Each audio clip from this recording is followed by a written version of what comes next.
ভাবতে পারিনি দিল্লির মাঝে এমন একটা জায়গা থাকতে পারে। তো হ্যালো বন্ধুগণ, আমি পড়তেছি ভাই। আজকে ছিল সানডে, তাই 3 বন্ধু মিলে একটু ঘুরতে বেরিয়ে পড়লাম। অনেকদিন ধরেই কোথাও ঘোরা হয়নি, আর আমরা ইফকো চক মেট্রো নিয়ে চলে আসলাম রাজীব চক স্টেশনে। আবার রাজীব চক মেট্রো ধরে শেষ পর্যন্ত পৌঁছে গেলাম সুপ্রিম কোর্ট মেট্রো স্টেশনে। পৌঁছে দেখি বেশ খিদে পেয়েছে, তাই আগে একটু খাওয়া দাওয়া সেরে নিলাম। তাহলে কিছু খাইনি,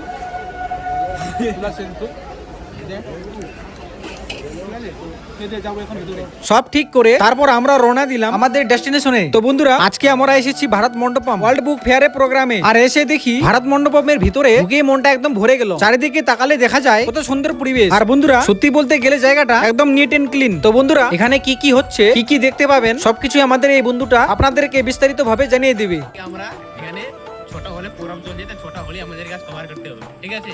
হ্যাঁ বন্ধুরা, এই ওয়ার্ল্ড বুক ফেয়ারে ভারত মণ্ডপমে হল নাম্বার 1 থেকে 6 নাম্বার হল পর্যন্ত সেটআপ করা আছে। আর আমাদের প্ল্যান একটাই, সবগুলো হল কভার করা। ভিতরে কি কি আছে, কোন হলের ভিতরে কি চলছে, আর কি কি প্রোগ্রাম হচ্ছে, সবকিছুই আমরা আপনাদেরকে দেখাবো। তাই বন্ধুরা, ভিডিওটা শেষ পর্যন্ত দেখতে থাকুন। এই ওয়ার্ল্ড বুক ফেয়ারে এসেছি যখন, তখন কিছু বই না নিলে তো হয় না। বইগুলো উল্টে পাল্টে দেখে পড়ে মনে হলো বেশ ভালোই বন্ধুরা। শেষে একটা বই আমার খুব পছন্দ হলো, তাই সেটাই নিয়ে নিলাম। এই ওয়ার্ল্ড বুক ফেয়ারে এসে আমিও চাইছিলাম কিছু তথ্যভিত্তিক বই সঙ্গে করে নিয়ে যেতে। আর বন্ধুরা, আপনারা দেখতে পাচ্ছেন চারিদিকে কত মানুষের ভিড়, মনে হচ্ছে যে কোনো একটা প্রোগ্রাম চলছে। তাই আমিও সেই প্রোগ্রামের দিকে চলে এলাম। আর বন্ধুরা, এই প্রোগ্রামটা চলছে কোনো একটা সাংস্কৃতিক অনুষ্ঠান। আর বন্ধুরা, বাকি ভিডিওটা আমি নেক্সট পার্টে দেখাবো, কারণ ভিডিওটা বেশি লম্বা হয়ে যাচ্ছে।